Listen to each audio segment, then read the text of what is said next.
ये कमेरे कृषक वर्ग के लोग हैं, ये सांसद हैं, कुर्सी पे भी बैठते हैं, जमीन पे भी बैठने वाले हैं, सभी लोग नहीं बैठेंगे।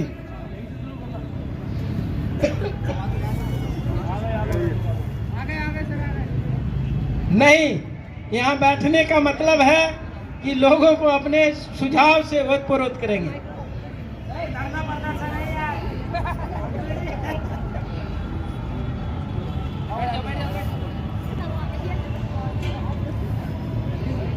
भाई जी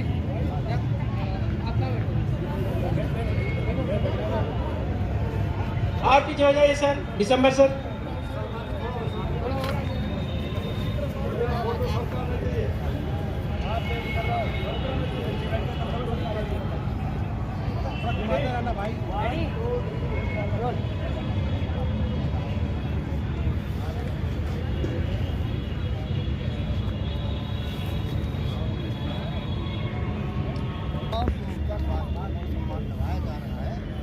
उनका सम्मान नहीं, देश का सम्मान है, स्वाभिमान और सम्मान देश के सामने बनाया गया है। सभी लोग संगठित करके अपने अधिकार की लड़ाई करें, अपने स्वाभिमान और सम्मान की आवाज़ को बुलंद करें, तभी हमारा देश मजबूत होगा, तभी खुशहाल होगा और तभी हमारे सभी लोगों के करुणाओं का कारण होगा। इस दिशा में प्रयास किया गया सराहनीय है और आज़ादी की लड़ाई हमारी 100 साल से हुई, लेकिन मूल्यों के लिए 100 साल तक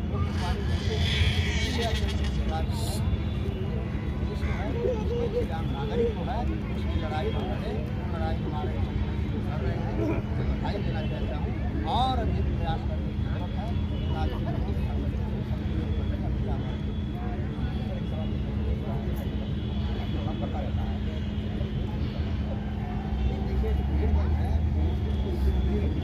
सवाल ये आए, अगर मैं मन से विचार से एक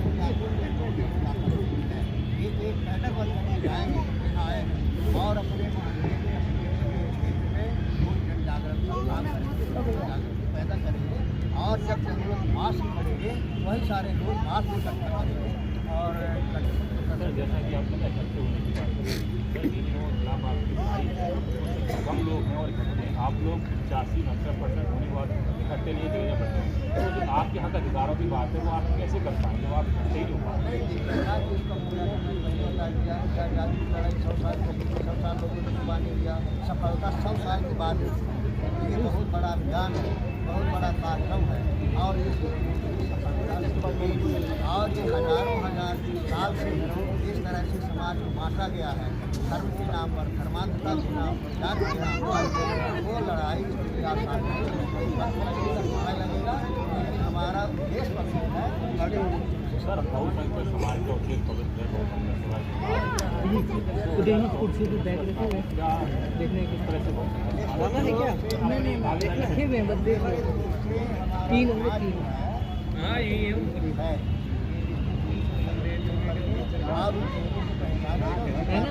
जानेगा तो गरीबों के एक बड़ा है 2 छोटा है।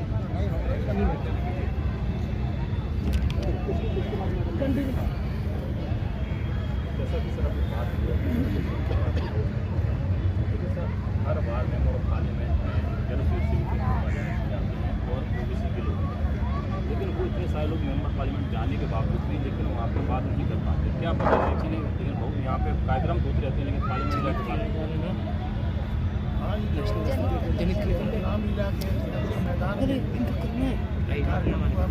जनित की नहीं है बुला उसको।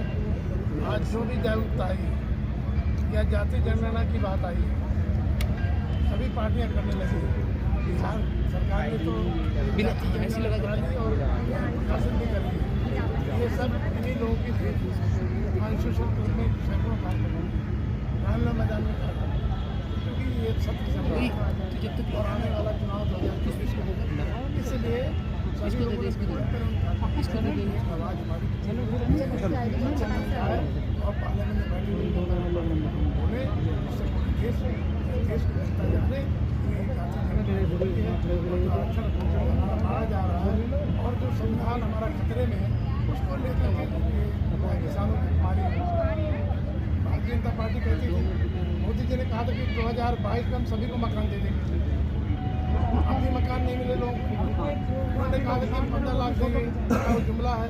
तो ये हर बात को जुमला, हर बात को करके नया स्वरूप बनाने का काम करते हैं। अब हमें डर लग रहा है कि हमारा भारतीय राज्य की बाबा साहब का परिनिर्वाण दिवस है, तो आज हम लोग यहाँ पे इकट्ठे हुए हैं बाबा साहब के छत छाया के नीचे, और ये संकल्प लेके जा रहे हैं कि हम लोग संविधान को बचाने के लिए अपने बहुजनों की जो है मारी ना हो, उनके अधिकारों की रक्षा के लिए आज हम सब लोग इकट्ठे हैं और ये संकल्प लेके जा रहे हैं सब लोग कि हम लोग आने वाले 24 के चुनाव में भारतीय जनता पार्टी को बाहर करेंगे और देश के संविधान बचाएंगे।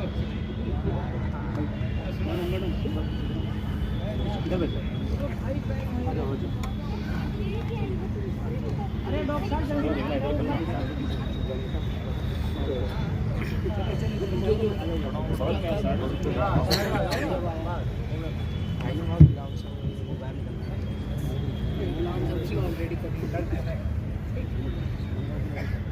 कंटिन्यू दूसरा का प्रोग्राम हुआ है, तो बदलाव संख्या बढ़ी। महिलाओं की संख्या तो हमेशा ही घरों के सिवा हर जगह कम होती है, क्योंकि महिलाओं को कहीं अधिकार दिया गया। आज तक कहीं पंचायतें होती हैं, कहीं जनसभाएँ होती हैं, या हमारी विधानसभाएँ हैं, या हमारे संसद है, या फिर यूपीएससी सिविल सर्विस है, तो ये कहाँ पर है? क्या महिलाओं को रिजर्वेशन देके क्या उनको प्रतिनिधित्व जो है बढ़ाने की कोशिश करी? ना हमारे समाज ने करी, ना हमारी गवर्नमेंट ने करी। इसलिए महिलाओं की तो भागीदारी हमेशा से ग्रोह तक होती है। महाकुंभ है, इसका महिलाओं की संख्या होनी चाहिए। आप लोग ऑर्गेनाइजर लोग, आप लोग अतिथि हैं, तो आप लोगों की संख्या लानी चाहिए। डॉक्टर BR अम्बेडकर जी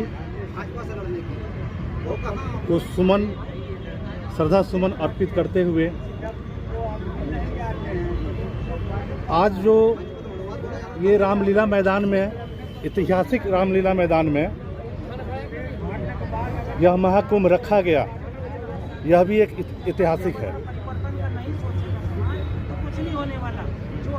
बोधिसत्व भीमराव अंबेडकर जी, बोधिसत्व क्यों? क्योंकि बिना किसी को कोई तकलीफ पहुंचाए बहुत सारे लोगों का बहुत सारे तादाद में कल्याण कर देना, उनका उद्धार कर देना, उन्हीं को बोधिसत्व कहते हैं। तो बाबा भीमराव अंबेडकर जी के इस महापरिनिर्वाण के दिन ये महाकुंभ आयोजित हुआ। मैं इस रामलीला मैदान से यही संदेश देना चाहता हूँ कि बाबा साहेब ने अपने संविधान के आरक्षण के हिसाब से इस देश को 131 सांसद दिए, जो आज तक किसी पार्टी ने आज तक इतने सांसद नहीं दिए जितने अकेले बाबा साहेब का संविधान ने इस देश को सांसद दिया। तो हम सभी भारतवासियों को यह बात समझना चाहिए कि हम लोग संविधान को पूरी तरीके से तवज्जो दें और संविधान को बचाने की बात करें, नहीं तो यह देश फिर दोबारा से पुनः गुलामी की तरफ बढ़ रहा है। क्यों संविधान बचाएं जरूरत पड़ी है? संविधान तो है ना, सुरक्षित है, संविधान लागू है देश में, संविधान की बातें हो रही हैं, आप संविधान बचाने की बात कर रहे हो। पत्रकार महोदय, अगर संविधान होता, अगर संविधान इस देश में सिर्फ नाम के लिए लागू है, काम के लिए नहीं है, यह संविधान अगर ठीक से लागू हो गया होता इस देश में, संविधान के बस ऊपर के 2-3 प्रतियां ही लागू है, अंदर का संविधान आज तक इतने बड़े रामलीला मैदान में कार्यक्रम करने की परमिशन मिली है आपको, कार्यक्रम कर रहे हो, बोल रहे हो खुले मन से, फिर भी क्या संविधान लागू? इतने बड़े कार्यक्रम करने के लिए परमिशन मिल गई, लेकिन गेट से अंदर नहीं आने दिया जा रहा है पुलिस द्वारा। किसको नहीं अंदर आने दिया रहा है? सब लोग आ रहे हैं, तो गेट से अंदर गाड़ी अंदर नहीं आई और हमें भी रोका गया। अंदर और गाड़ी हमारी 3 गाड़ी आई थी, 3 गाड़ियाँ वापस चली गई हैं और बाहर तक जाके लगी। अब बताइए उतने दूर से लोग रामलीला मैदान में हम तकरीबन 30 से 35 लोग आए हैं। मैं अमरिंदर कुशवाहा, पूर्व प्रत्याशी सांसद 2019। उसके बाद हमने 19 के बाद हमने बहुत कड़ी मेहनत करके अपने साथियों को साथ लेकर के पार्टी बनाई है, जिस पार्टी का नाम है सर्वलोक हित समाज पार्टी। सर्वलोक हित समाज पार्टी के राष्ट्रीय अध्यक्ष माननीय सत्यनारायण मौर्य जी, उत्तर प्रदेश जमनिया गाजीपुर सर्वलोक हित समाज पार्टी के राष्ट्रीय महासचिव। क्या आपकी योजना है 2024 के लिए? वही बताने जा रहा हूँ।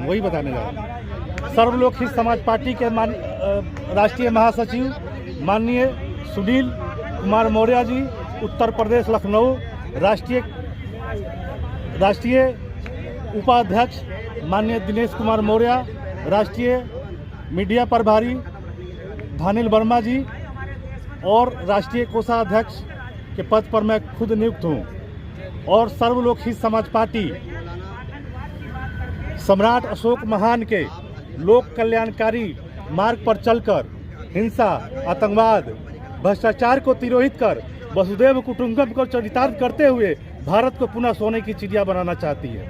क्या एजेंडा है, कौन से मुद्दे रहेंगे, किन मुद्दों के साथ आप अखंड भारत का निर्माण करेंगे? अखंड भारत का निर्माण इस मुद्दे पे होगा। अभी जो वर्तमान में चुनाव हुआ है 5 स्टेट में, कुछ 5 स्टेट का आप चुनाव वो निकालिए, उसमें सिर्फ और सिर्फ जो अशोक गहलोत जी ने राजस्थान में काम किया, कोई चर्चा नहीं किया पप्पू जी ने, जिस राहुल गांधी आदरणीय माननीय सांसद हैं वो।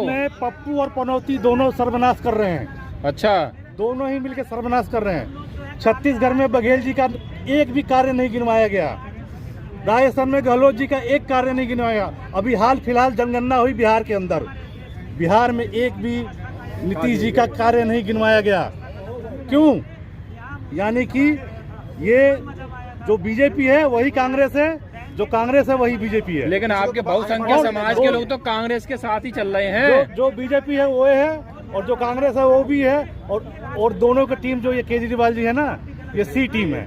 देखिए, ठीक है, अब तक का इतिहास रहा है, अब तक का, जब से ये कांग्रेस फिर बचा कौन आपका? सब एक ही है तो फिर बचा कौन आपका? बचा कहाँ जाएंगे? बचे हम हैं। हाँ, हमारे राष्ट्रीय अध्यक्ष माननीय सत्यनारायण मौर्य जी बचे हैं। अरे आप टुकड़ों में बटे हो। आपके आप कई सारे संगठन है, कई सारी पार्टियां हैं, कई संगठन है, कई पार्टी। कैसे आप पत्रकार महोदय, ये आपको लग रहा है कि हम बटे हुए हैं? हाँ। हम 2024 में दिखा देंगे। हाँ, क्या दिखा देंगे? 2024 में दिखा देंगे सत्ता में आके। अच्छा, हम सत्ता में आ रहे हैं। और क्या योजना है, क्या योजना है, क्या सत्ता में आएंगे? देखिए, योजनाएं खुले मंचों से बताई नहीं जाती है। आपने क्या RSS से पूछा है कभी उसकी योजना के बारे में कि वो अंदर क्या करती है? तो हम आपकी अरे मुद्दे ही बता दो हमें। तो हमारे मुद्दे यही है कि सारे हमारे जो अभी देखा आपने, बीजेपी और कांग्रेस से सारे बहुजनों का मोह भंग हो चुका है। सारे बहुजन जो हैं, इसमें ST SC OBC के लोग आते हैं, वो सारे उनका मोह भंग होने के। मोदी जी ने क्या कहा था कि परिवारवाद को, जातिवाद को जनता ने सिरे से नकार दिया 3 राज्य चुनाव जीतने के बाद। तो ये जातिवादी परिवारवादी पार्टियां हैं। तो परिवारवादी पार्टियां बहुजन कहाँ हैं? ये देखिए, जब अमित शाह के बच्चा जो बैठा हुआ है वहाँ पे अध्यक्ष बन करके, वो क्या परिवारवाद नहीं है? क्या वो क्रिकेट खेला है? क्रिकेट का ABCD आता है उसे क्या? तो यही तो परिवारवाद है।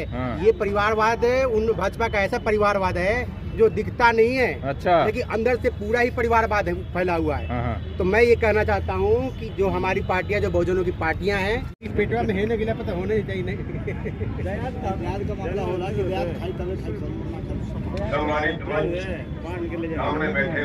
हमारे पास कैमरा हो तो हम रिकॉर्डिंग करते ही नहीं करते। मैं आता हूँ। सबसे पहले आपके धन्यवादी है कि आपने मंच पे आने का टाइम दिया। माफी चाहूंगा, बहुत लेट हो गया हूँ, मेरा भूल गया था आज का प्रोग्राम और इसलिए थोड़ा टाइम निकाल के आया हूँ। साथियों, आज देश के हालात, आज 9 लोगों के पास 50 करोड़ लोगों के बराबर प्रॉपर्टी है, यानी अमीर को पालने की सरकार बन गई है। और आपका जो टैक्स लेते हैं, उस टैक्स से बड़े अमीर घरानों का, बड़ी कंपनियों का पिछली मोदी सरकार ने करीब 15 लाख करोड़ रुपए का कर्जा माफ कर चुके हैं। यानी आपके जो टैक्स का पैसा था वो भी कंपनियों को सीधे तौर पर लुटा चुकी है। आज पूरे देश का कारोबार पूरे देश की संपत्ति, पूरे देश का सत्ता वो कंपनियों के कब्जे में है। और ये वो देश नहीं बचा है जिस देश को आजाद करने के लिए हमारे शहीदों ने कुर्बानियां दी थी। और इसके लिए कोई एक वर्ग शोषित नहीं है। आज मजदूर लीजिए, आज किसान लीजिए, आज दुकान वालों का कारोबार सारा छीन के ले गए, आज जो छोटा उद्योग था उसका सारा कारोबार बड़े उद्योग छीन के ले गए, आज छोटे जो कारोबारी थे उनका सारा कारोबार बड़े कारोबारी छीन के ले गए। चंद लोग हैं जो देश के पूरे तंत्र में कब्जा किए हुए हैं। और इसका एक ही रास्ता है कि हम सब मिलके, क्या किसान, क्या मजदूर, क्या लुटे पिटे सारे लोग, क्या छोटे दुकानदार, क्या रेडी बड़ी वाले, अगर सब मिलके काम करेंगे तो शायद इस तंत्र से बचा जा सकता है। और वरना तो जो कंगाली है उसकी हालात ये है कि आज भारत देश भुखमरी में 107वें नंबर पे है और 23 करोड़ लोग ऐसे हो गए हैं जो केवल एक वक्त की रोटी खा के गुजारा कर रहे हैं, 2 वक्त की रोटी नहीं मिलती। अब सबको इकट्ठे होकर इसके लिए प्रयास करना पड़ेगा। और ये जो मायाधारियों का माया जाल है उसको तोड़ने के लिए हम सबको जोर लगाना पड़ेगा, तकलीफें भी सहनी पड़ेंगी। तो इसी लाइन पे आगे बढ़ना पड़ेगा। एक बार फिर आपका धन्यवाद करना चाहूंगा क्योंकि टाइम बहुत कम है और बीच से आपने जो 2 मिनट दिए उसके लिए आपका पुनः धन्यवाद। गया कि जो ग्रामीण पृष्ठभूमि के जो बच्चे हैं ग्रामीण पृष्ठभूमि के जो बच्चे हैं वो मोस्टली SC ST OBC से आते हैं या गरीब पृष्ठभूमि के। उसका पहले जो सिलेबस था वो उनके अकॉर्डिंग था। आज जो सिलेबस है वो IIT और IIM से पढ़ने वाले बच्चों के अकॉर्डिंग है, जिन्होंने BTech किया है, इंजीनियरिंग की है, या IIT के IIM के, उन बच्चों के अकॉर्डिंग है।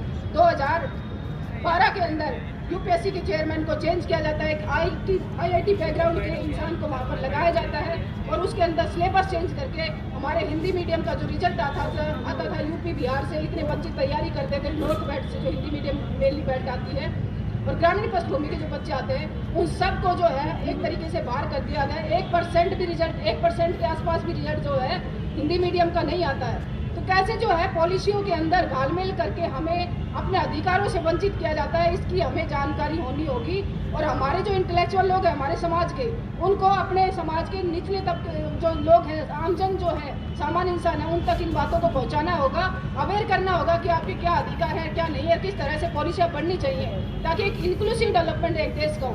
हम किसी के विरोधी नहीं है, चाहे वो जनरल कास्ट के हों, किसी भी उसके हों, हम किसी के विरोधी नहीं है, लेकिन अधिकार तो हर भाई को चाहिए ना अपने देश में।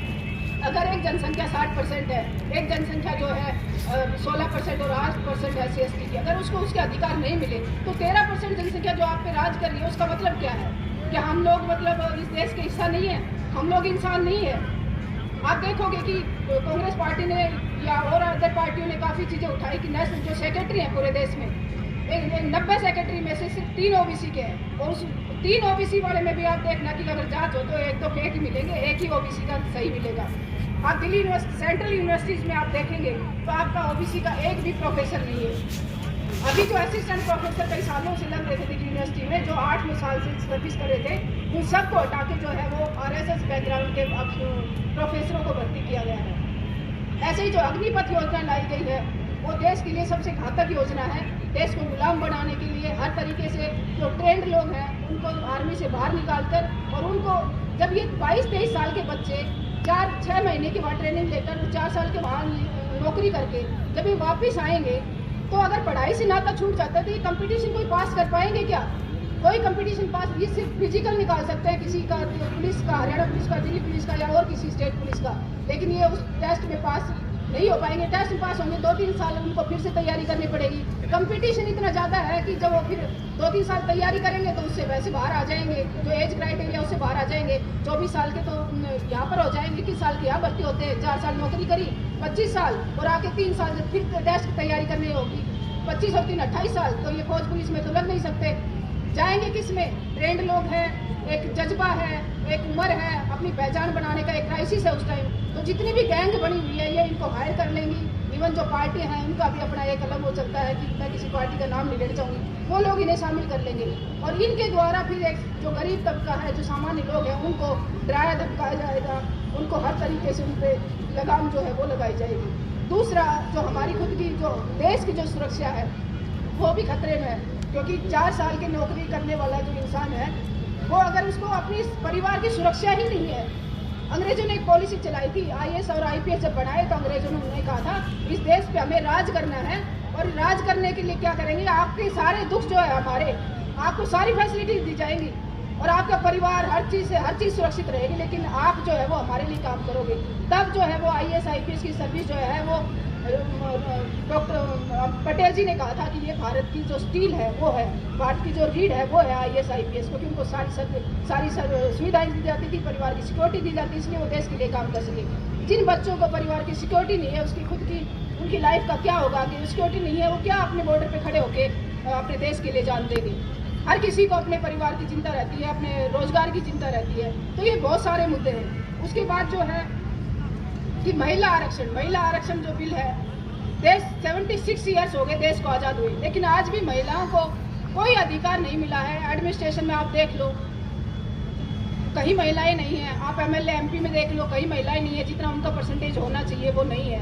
आज भी कुछ गिनी चुनी महिलाएं हैं, और जो गिनी चुनी है वो भी किससे हैं, जो पहले से राजनीति में जो परिवार है, जो बिजनेसमैन है, उनकी बहू और बेटियां हैं, जो सामान्य परिवार से उठ के गई है, वो शायद कुछ उंगलियों पे आप गिन सकते हो। मायावती जी हैं, ममता बनर्जी है, साउथ में जयललिता है, या 1-2 नाम और हो सकते हैं। इस तरीके से जब ये बिल अब इतने साल बाद जब पास हुआ है, इस बिल का विरोध कर रही थी क्षेत्रीय पार्टियां। वो क्षेत्रीय पार्टियां इसलिए विरोध नहीं कर रही थी कि वो महिला विरोधी है, उन्होंने ये कहा था कि OBC जो महिलाएं हैं उनका जो रिजर्वेशन है वो इसमें जो है वो निश्चित होना चाहिए। लेकिन इन्होंने फिर से वही बिल पास कर दिया और OBC की जो महिलाएं हैं उनको कोई रिजर्वेशन नहीं दिया गया। अब ये जो इनकी जो महिलाएं हैं जो पहले से एस्टेब्लिश होके बैठे हैं, ये उस एंट्री से उन्हीं महिलाओं को लेकर आएंगे, ना तो इसमें OBC का प्रतिनिधित्व होगा, ना एक सामान्य परिवार से आने वाली लड़की जो है उसका प्रतिनिधित्व होगा। बहुत सारी इसमें बातें करने के लिए हैं। आप उच्च न्यायपालिका में देख सकते हो, कॉलेजियम सिस्टम जिस तरीके से काम कर रहा है, उसमें कितने जज जो हैं आपके हैं, कोई भी नहीं है अगर आप देखोगे तो।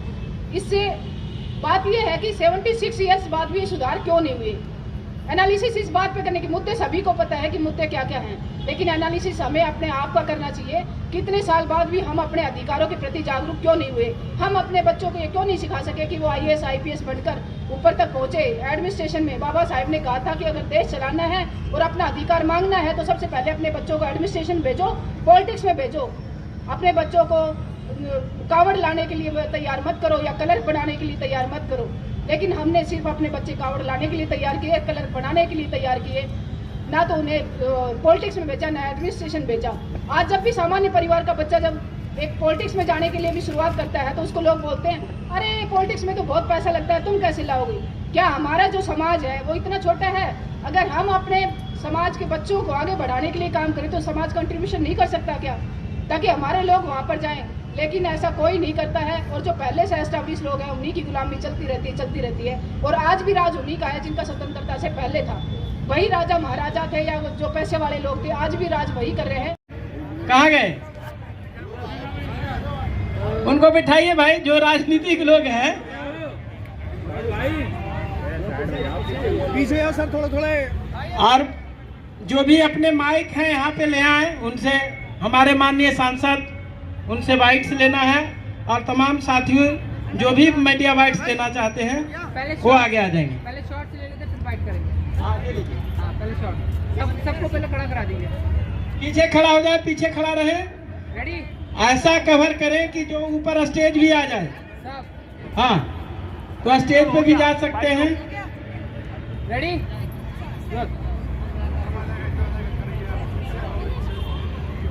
थोड़ा सा और आगे आ जाइए, बैठिए भैया। बाबा साहब भीमराव अम्बेडकर अरे बाबा साहब भीमराव अम्बेडकर बाबा साहब भीमराव अम्बेडकर जय भीम जय भीम जय भीम जय संविधान जय संविधान जय भारत जय भारत जय संविधान जय भारत।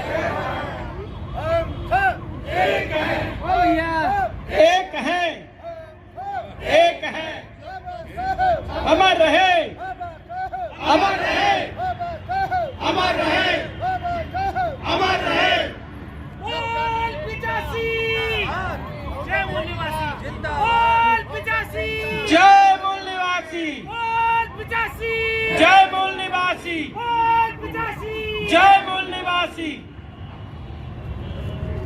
जब तक सूरज चांद रहे। एक बार करिए, सुनिए, हेलो सर, एक बार सबको लगा करके करिए, आ जाएगा, अभी आ जाएगा। आप लोग आ जाइए, आईडी से आ जाइए। रुकोगे तो आईडी होगी, तुम पहले हो या कौन जाएगा? आ जाओ, आ जाओ, आशीष आओ। जाइए अकेले मीडिया वाले। 2 मिनट।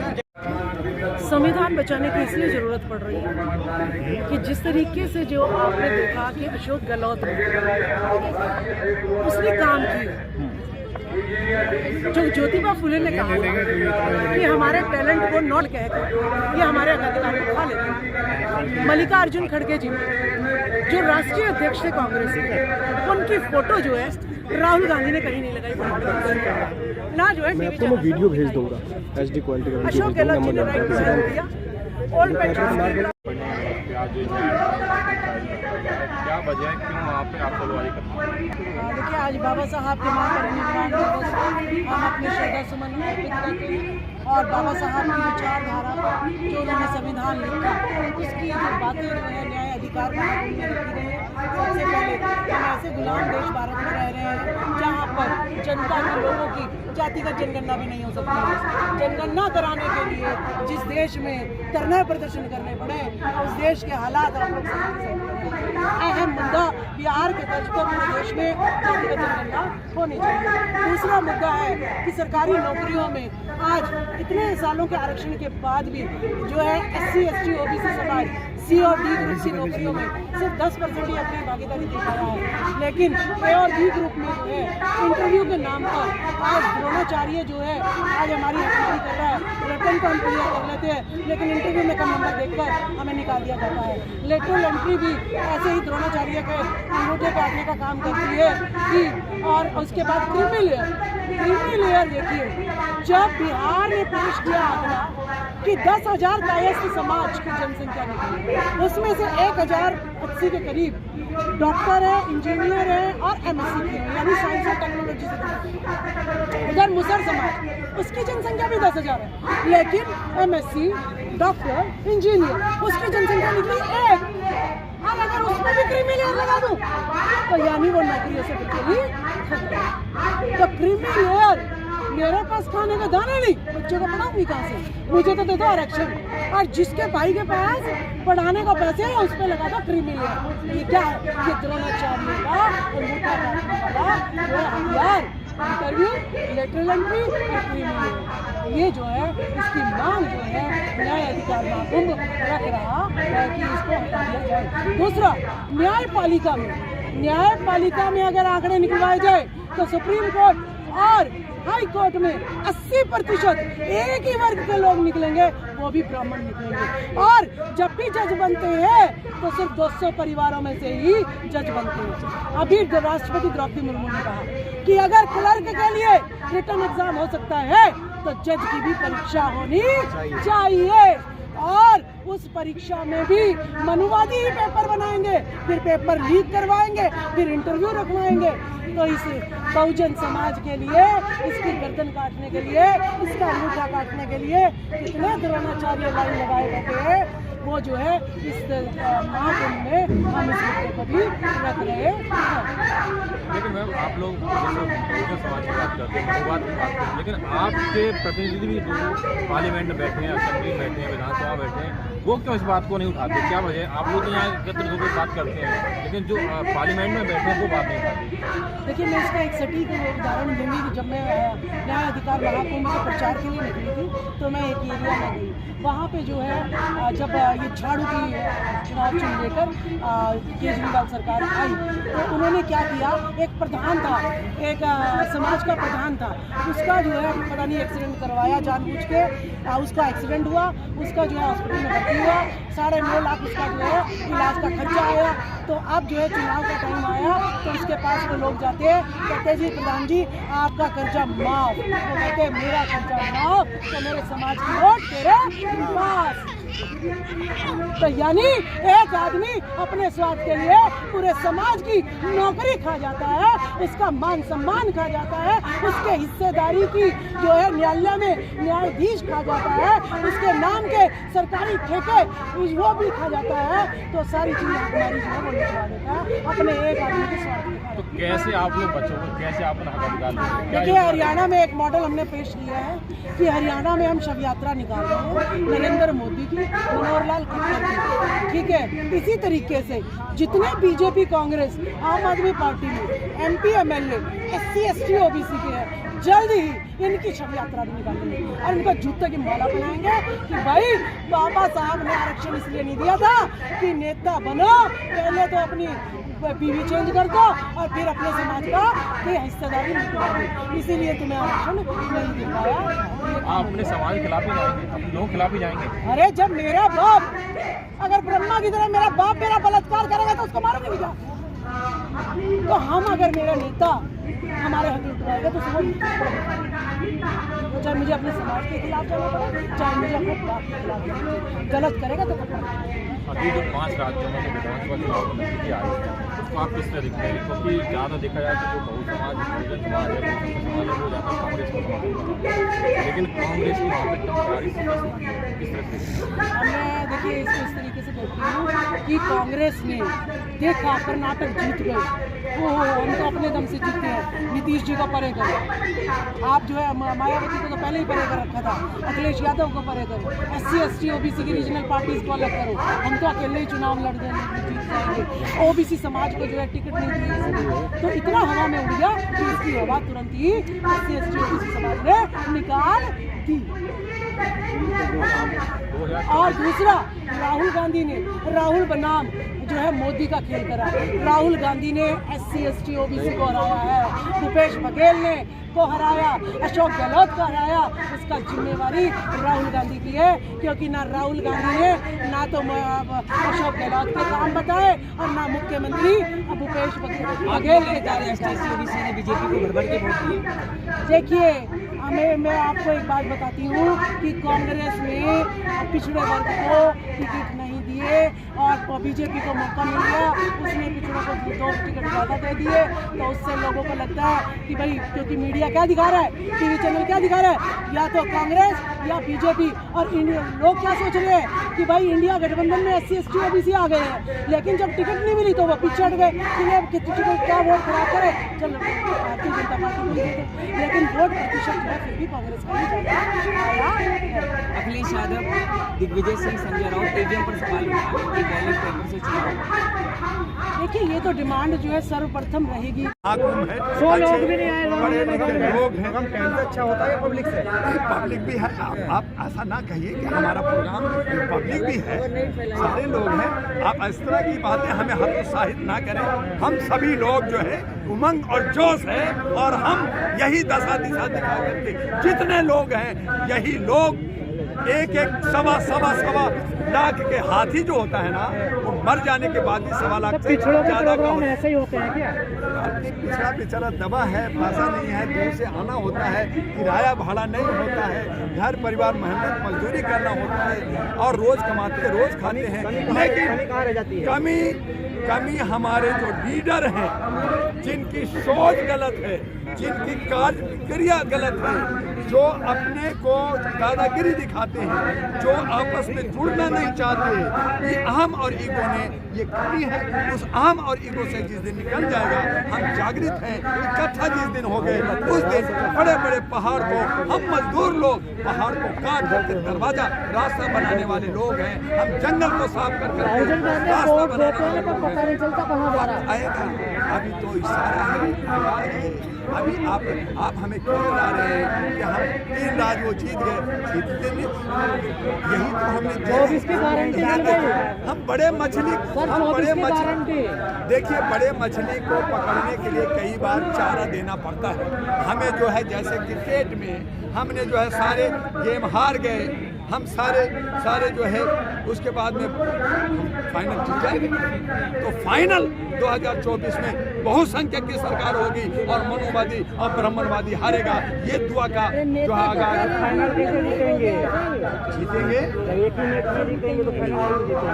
मेरे भैया वोट का ये चोरी और डकैती ये जो जश्न मना रहे हैं ना, ये सब पूरा हो जाएगा जब जनता एक बार हुंकार भरेगी। ये कांग्रेस बैठी है, ये जो है भांग खा करके जरूर बैठी है, लेकिन भांग का जिस दिन नशा उतरेगा उस दिन देखना कि चोट का सब।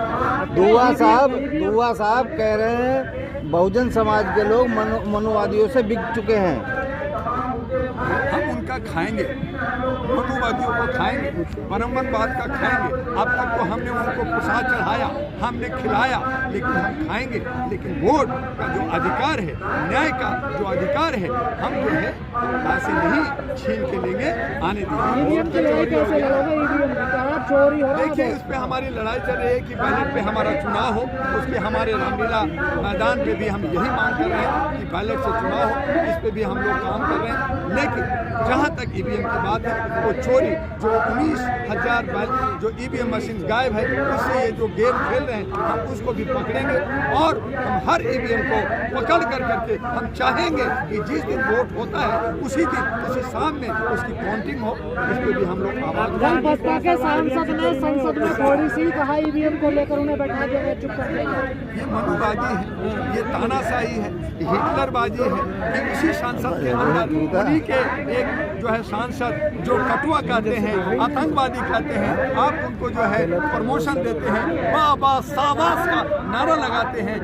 पार्टी है वही बहुजनों की पार्टी है। देखिए, जब सम्राट अशोक हुआ करते थे तो पूरे इंडिया में 37% वर्ल्ड का जीडीपी हुआ करता था। अच्छा। उन्हीं की नीतियों को पे चल करके हम लोग सर्वलोकहित समाज पार्टी का गठन किए हैं और बहुत अच्छे 8 राज्यों में हम लोग अच्छा काम कर रहे हैं और 8 राज्यों से हम लोग फाइट करने वाले हैं। अब बहुत अच्छा हम लोग कर देने वाले हैं, क्योंकि सारे बहुजन जो आज कांग्रेस में हैं और भाजपा में हैं, उसमें से ऑलमोस्ट सारे लोग हमारे लोगों से कांटेक्ट में हैं।